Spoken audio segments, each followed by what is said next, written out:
Hey everyone, I'm back, and today we're going to be talking about How to Train Your Dragon, the 2025 remake.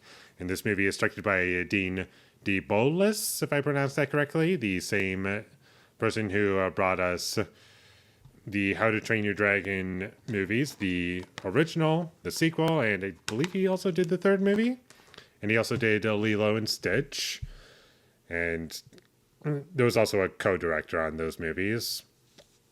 I forget his name, but point is, we got some good movies from him, and you would think that a remake, a live action remake of an animated movie that you directed, should turn out decent, or at least competent, or something to say, yeah, that worked out not the best, the original's better, but I still felt emotions while watching this movie. And I can say I definitely felt emotions while watching this movie, but not ones that I would like to experience intentionally. This is pretty much the inverse reaction that I got from Iron Lung, in a sense, where I don't like that movie, but I didn't walk away hating that movie exactly. I had some appreciation for it, and there's a lot to admire about it, and just putting that movie out there, and it's kind of respectable as to what they were able to do with that film. Like Markiplier, good job, you made a movie. Hope you do better in the future, and we'll see what happens from there. But this movie was the original exists. The blueprint was literally right there. 15 years later, you do the same movie that's longer by 20 minutes, has the same beats, and tries to capture the spirit of the original. What made it so good? And this movie had none of that, somehow. The only positive that I really have for this movie is Gerard Butler. He was the best part of the movie. I was kind of enjoying him when he was on screen, and Nick Frost, I got some enjoyment from him as well, but overall, this movie was a chore to get through. Thankfully, it was on Netflix, so I could watch it in 1.5 times speed, so I could save some time for myself, and this was just irritating. Every choice that this movie made, it was okay, this is very clearly just going to get dated as time goes along. Whereas the original, sure, you can say that at some point this will be dated. And sure, it's already dated with the animation. But the difference between that movie and this movie is that although the animation is dated for sure, it definitely feels like an animated movie from 2010, just how it looks. But at the very least, you could say as the movie goes along, you get used to it. This one, I can't say the same for that because we have live action scenes, we have CGI. Some of it works, some of it doesn't. And when it does, and when it fails at making itself look convincing, the worst example I can think of is when Hiccup's falling from the sky. I was like, oh wow, that looks ugly and just so bad. Could not believe how bad it looked. And there was some CG fire that looked terrible as well. And also Toothless. They kept the original design of Toothless in this movie. And you might, on one hand, think, okay, they're staying true to the original design. And on paper, that sounds nice. And maybe in live action, that could work. And then you watch the movie and it just doesn't work. It looks like a cartoon dragon throughout the entire film. He's so distracting in this movie. Whereas in the original, it works because it's an animated movie. The entire world is consistent with itself. He fits in that world because he's a CG creature in a CG movie. This one, no. No. There was some narration in this movie, and the entire time the actor who plays Hiccup, he just sounded bored, honestly, and that's what I got from a lot of performances in this movie. They just felt bored.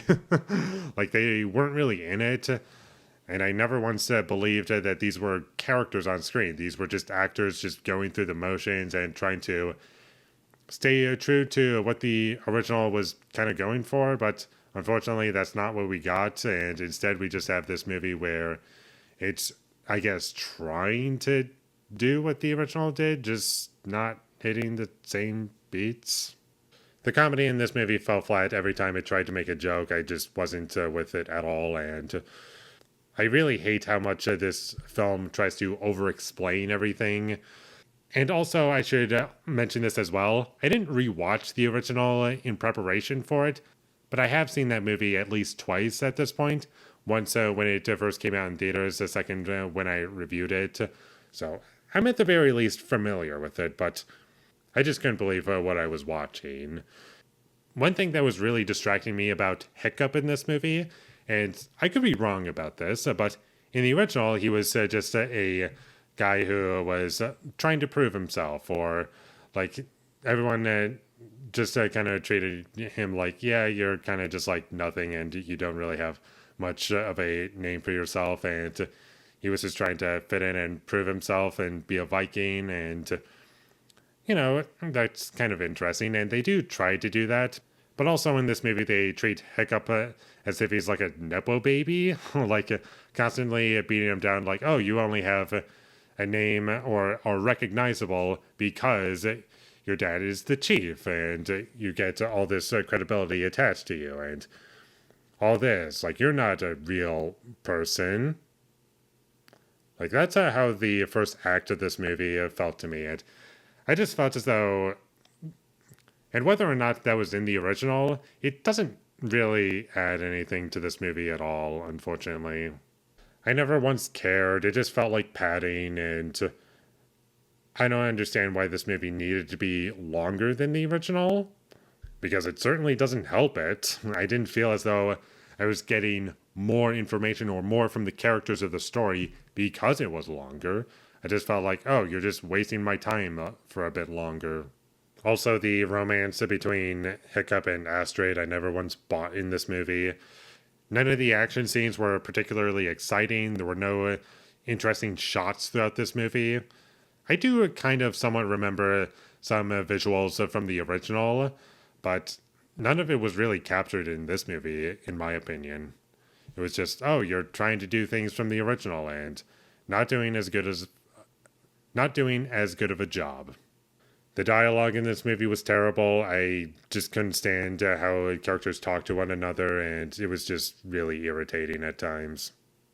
I could be wrong about this, but this is just a question about the first movie, and I'm sure I'll get an answer if I rewatch that movie, which I'm probably going to do very soon. But in the original, when Toothless is kind of trapped because he's injured and he can't get out of this one area or fly, was it like a closed off area that he just couldn't get out of? Like in this movie, it seemed like he had a lot of space and he was like hanging upside down at one point. He had access to the ocean, and I just didn't feel as though Toothless was trapped in that area, honestly. The way the music was used in this movie didn't work for me. There are times where it tries to play the iconic theme that's from this franchise, but every time it was used, I was not into it at all, unfortunately. And that's about all I have to say about How to Train Your Dragon from 2025, the live-action remake. It was terrible. I hated it. Never gonna watch this movie again. I decided to watch it just because I felt as though, yeah, maybe I should check it out because it's just on Netflix, and we'll see how it is. Maybe I'll have a lot to say about it, and I was right about that much. And we're also getting a sequel. How to Train Your Dragon 2, the next live-action remake. That's happening. Not looking forward to that when that comes out. I don't even know if I'm going to see it. Probably only if it's on a streaming platform like Netflix, so I can watch it in 1.5 times speed. But outside of that, not watching it in a theater. That's for sure. So skip this movie if you ever come across it. It's pretty bad. Didn't take away much of anything from it, and with all that being said, I'm going to give How to Train Your Dragon, the live-action remake, a 2 out of 10. Thank you for watching my videos. As always, if you enjoyed this review, be sure to leave a like and comment down below your thought of How to Train Your Dragon, the live-action remake, and my social media links. They will all be in the description, so follow me there. And last but not least, subscribe to be a part of Foley Nation, and I'll see you when I get my next review up, and that is going to be for The Man Who Wasn't There. So look forward to that, but until I get that up, thank you for watching, and have a great day.